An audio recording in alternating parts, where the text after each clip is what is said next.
बर्फ की मोटी परत के नीचे बर्फीले ठंडे पानी में पूरी तरह डूबी होने के बावजूद स्कीयर का शरीर का तापमान रिकॉर्ड निचले स्तर 14 डिग्री सेल्सियस से नीचे गिर गया था। महिला के बचने की कोई उम्मीद नहीं थी, लेकिन अचानक उसकी नब्ज फिर से चलने लगी। इस वीडियो में मैं 8 अविश्वसनीय जीवन रक्षा कहानियां साझा करूंगा जिन पर विश्वास करना कठिन है। Viewer discretion is advised. एक ब्रिटिश पैराशूटिंग प्रशिक्षक माइकल होम्स एक दिन में अपनी तीसरी छलांग की तैयारी कर रहे थे। उन्होंने अपने पैराशूट की दोबारा जांच की और अपने सहयोगियों से भी दोबारा जांच करवाई। 2006 में उस दिन माइकल के पास लगभग 7000 सफल छलांगों का अनुभव था। प्रशिक्षक को न्यूजीलैंड के टोपा शहर के ऊपर एक टैंडम उड़ान का फिल्मांकन करना था।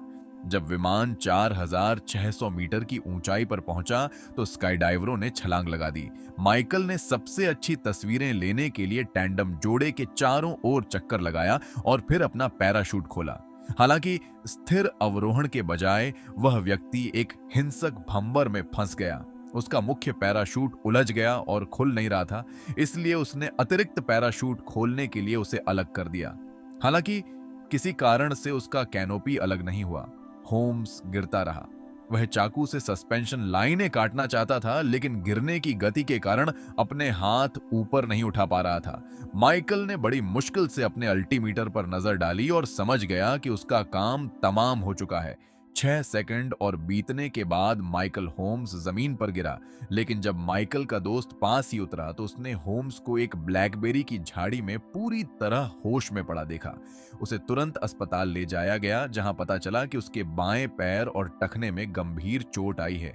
साथ ही पसलियां टूटी हैं और फेफड़े में छेद हो गया है।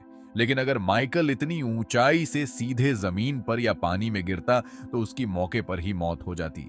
ये एक संयोग था जिसने उसकी जान बचाई। लेकिन अगर आप किसी सक्रिय ज्वालामुखी के अंदर गिरते हैं तो कोई भी झाड़ी आपको नहीं बचा सकती। नवंबर 1992 में सिनेमेटोग्राफर्स माइकल बेंसन और क्रिस डड्डी हवाई द्वीप समूह पर स्थित पुओ ओ नामक ज्वालामुखी शंकु पर फिल्म बनाने गए थे।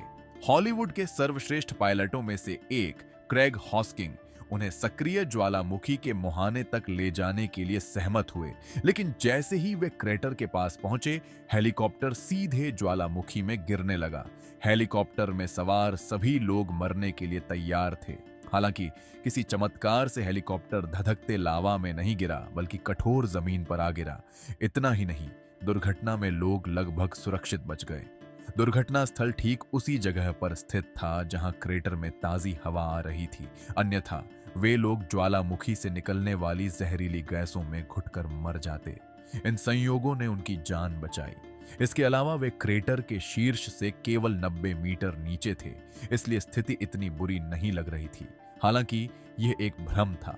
जब लोगों ने ढलान पर चढ़ने की कोशिश की तो वे नुकीले गर्म पत्थरों से बुरी तरह घायल हो गए। इतना ही नहीं, हल्के से स्पर्श से भी पत्थर खिसक जाते थे, इसलिए लोग हर पल उबलते लावा में गिरने के खतरे में थे। घने धुएं के कारण उन्हें कुछ भी दिखाई नहीं दे रहा था, इसलिए वे जल्द ही एक दूसरे से बिछड़ गए। पायलट क्रेग हॉसिन चमत्कारिक रूप से दुर्घटनाग्रस्त हेलीकॉप्टर तक पहुंचने में कामयाब रहे और बचाव दल को बुलाया। बचाव दल भी भाग्यशाली रहा और उसी दिन पायलट को देखकर उसे बचा लिया। दूसरी ओर बेंसन और डड्डी दीवार पर फंसे रहे और अगली रात दर्द में बिताई। उनके नीचे 1000 डिग्री सेल्सियस पर उबलते लावा की आवाज सुनते रहे। अगली सुबह क्रिस और डड्डी ने ऊपर चढ़ने की हिम्मत की, लेकिन माइकल बेंसन ने इसे बहुत खतरनाक समझा और वहीं रुके रहे। कुछ घंटों बाद मानव शरीर जैसी कोई चीज उनके पास से गुजरी और लावा में गिर गई। वह व्यक्ति निराशा से घिर गया। वह एक छोटी सी चट्टान पर मुश्किल से टिका हुआ था। उसे यकीन था कि उसका दोस्त मर गया है और वह भी उसी राह पर चल पड़ेगा। बेंसन ने मूसलाधार बारिश में 2 दिन बिना भोजन के बिताए। जब उसे लगा कि वह अब और नहीं जी सकता तो अचानक उसके पास एक हेलीकॉप्टर से एक बचाव जाल नीचे उतारा गया। इसके अलावा बेंसन को बताया गया कि उसके सभी दोस्त जीवित हैं। जो चीज एक दिन पहले उसके पास से गुजरी थी वह एक हेलीकॉप्टर से फेंका गया बचाव पैकेज था। क्रिस दुर्घटना के 27 घंटे बाद डड्डी ज्वालामुखी से सुरक्षित बाहर निकल आया था। इसलिए यह साबित हो गया कि संयोगों की एक श्रृंखला आपकी जान बचा सकती है, भले ही भौतिकी के नियम आपके खिलाफ हों। इंग्लैंड के एक मजदूर ने 2008 में क्रिसमस से एक दिन पहले एक ऐसी मशीन से जंग जीत ली जिसमें टर्मिनेटर भी हार जाता। मैथ्यू लो नाम का एक आदमी अपनी फैक्ट्री में काम कर रहा था। वह एक स्वचालित कन्वेयर बेल्ट के पास से गुजर रहा था। तभी उसने देखा कि उसका कोट किसी चीज में फंस गया है। तभी एक भयानक घटना घटी। लो कन्वेयर बेल्ट पर गिर गया, जो उसे एक ढांचे में बने 13 सेंटीमीटर के छेद की ओर खींचने लगी। कुछ ही सेकंड में उस आदमी का पूरा शरीर उस संकरी सुरंग में गायब हो गया। केवल उसका सिर मशीन के दूसरी तरफ बाहर रह गया। मैथ्यू के पास केवल इतना ही समय था कि वह अपनी हड्डियों के टूटने की आवाज सुने और सोचे कि अब उसका अंत हो गया है। मशीन ने लो के टूटे हुए शरीर को दूसरी तरफ फेंक दिया, लेकिन वह होश में था। फिर भयानक दर्द शुरू हुआ और मैथ्यू चीखने लगा। जब दूसरे मजदूर कमरे में दौड़े तो वे दहशत से जम गए। लो की पीठ दो जगह से टूट गई थी। उसकी श्रोणी, पसलियां और दोनों कूल्हे लगभग पूरी तरह से कुचल गए थे और पेट आंतरिक अंगों सहित फट गया था। मैथ्यू को तुरंत अस्पताल ले जाया गया और उसकी वाइफ को सबसे बुरे के लिए तैयार रहने की सलाह दी गई। हालांकि इन सब के बावजूद डॉक्टरों की भविष्यवाणियों के विपरीत मैथ्यू ने जीवन के लिए संघर्ष किया। 1 महीना अस्पताल में बिताया और 6 सर्जरी करवाई। सर्जनों ने सचमुच उस आदमी के शरीर को फिर से जोड़ा और मात्र 18 महीनों में मैथ्यू काम पर लौट सका। हालांकि उसका तबादला एक अलग पद पर कर दिया गया था। केवल उसकी दाहिनी बांह की कमजोरी और कभी-कभी होने वाले पैनिक अटैक ही उसे उसकी याद दिलाते थे। दूसरी ओर ऑस्ट्रेलिया के एक टूरिस्ट को यह तय करना था कि वह अपनी जान बचाने के लिए संघर्ष करेगा या नहीं। सितंबर 2019 की एक रविवार सुबह 54 वर्षीय नील पार्कर ब्रिस्बेन, ऑस्ट्रेलिया के पास माउंट नेबो की एक छोटी सी हाइक यात्रा पर गए। नील पार्कर ब्रिस्बेन बुशवॉकर्स क्लब के एक अनुभवी सदस्य थे और अपने साथ सभी आवश्यक उपकरण ले गए थे। इसके अलावा उन्होंने उसी रास्ते पर कई बार पैदल यात्रा की थी, इसलिए किसी को यह बताने का ख्याल भी उनके मन में नहीं आया कि वह कहां जा रहे हैं। अपनी यात्रा के 1 घंटे 40 मिनट बाद वह एक झरने के पास पहाड़ पर एक परिचित चढ़ाई शुरू कर चुके थे, लेकिन किसी कारण से आम तौर पर स्थिर रहने वाली चट्टानें अचानक नील पार्कर के पैरों के नीचे खिसकने लगीं और वह नीचे गिर गए। वह व्यक्ति 6 मीटर नीचे एक उथली धारा में गिर गया, जिससे उसका बायां पैर टखने के ऊपर से टूट गया और उसकी बाईं कलाई कुचल गई। नील ने अपनी जेब से अपना फोन निकालने की कोशिश की, लेकिन वह पानी में गिर गया। तब पार्कर को एहसास हुआ कि वह न तो मदद के लिए कॉल कर सकते हैं और न ही यह उम्मीद कर सकते हैं कि उनकी तलाश की जाएगी।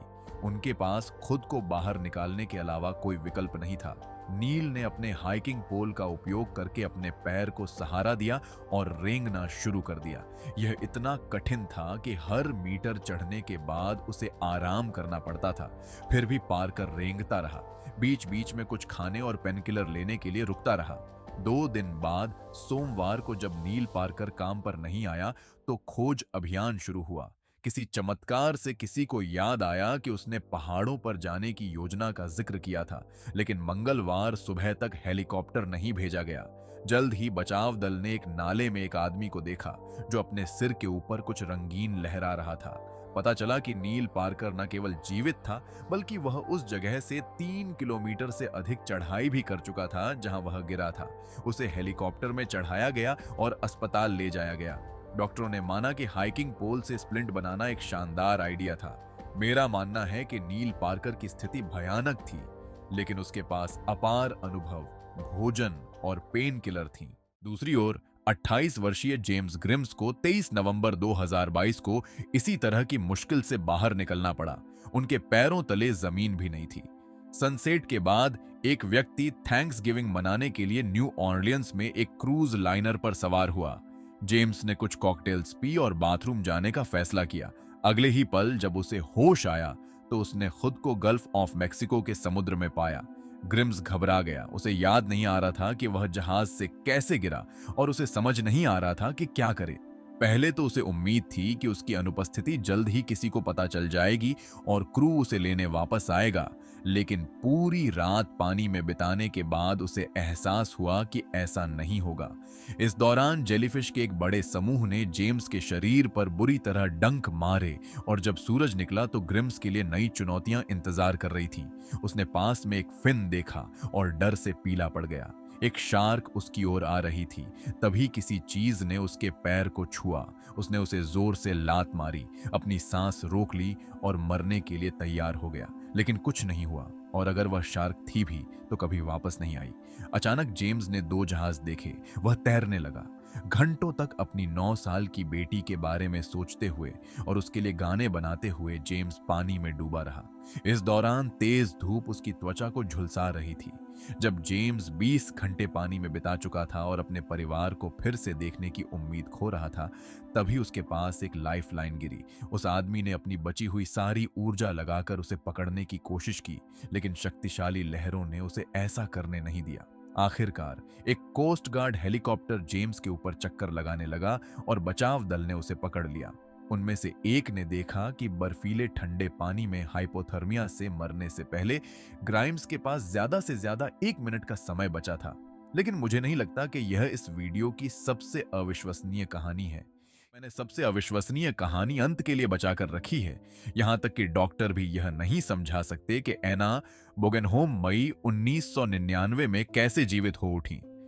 नॉर्वे के नर्विक के पास पहाड़ों में स्कीइंग कर रही एक स्वीडिश रेडियोलॉजिस्ट एना एक अनुभवी स्कीयर थी, जो पहले भी कई बार उन ढलानों पर स्कीइंग कर चुकी थी और उनके साथ उनके 2 सहकर्मी भी थे। फिर भी उस दिन एक दुखद घटना से वह बच नहीं पाई। एना ने अपनी स्की पर नियंत्रण खो दिया और गिर गई। वह एक जमी हुई धारा में पीठ के बल गिरी। उनके सिर से 20 सेंटीमीटर मोटी बर्फ टूट गई और उनका पूरा शरीर पानी में डूब गया।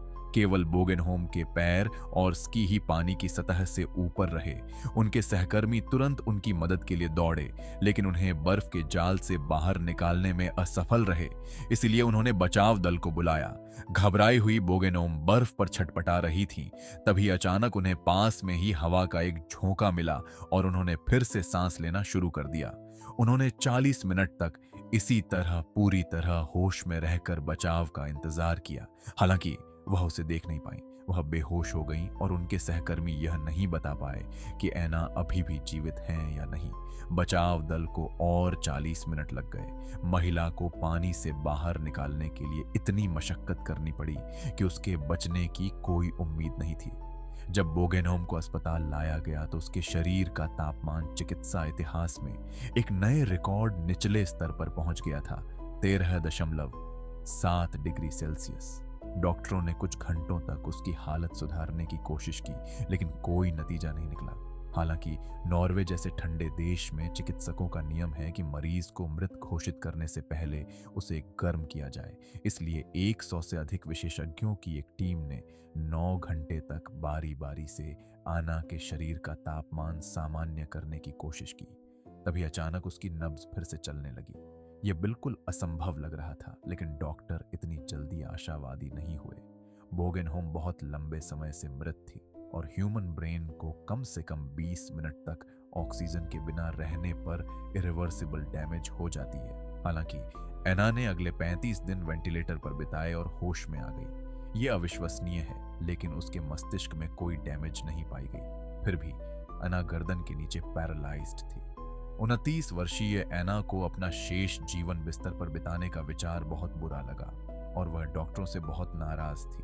उसे बचाने के लिए धन्यवाद। हालांकि 1 और महीने तक इंटेंसिव केयर में रहने और रिहेबिलिटेशन के बाद वह लगभग पूरी तरह से ठीक हो गई। हाइपोथर्मिया से गुजरने वाले अधिकांश लोग जीवित नहीं बचते, भले ही डॉक्टरों ने उनके दिल को फिर से चालू करने में कामयाबी हासिल कर ली हो। एना के साथ जो हुआ वह एक चमत्कार है।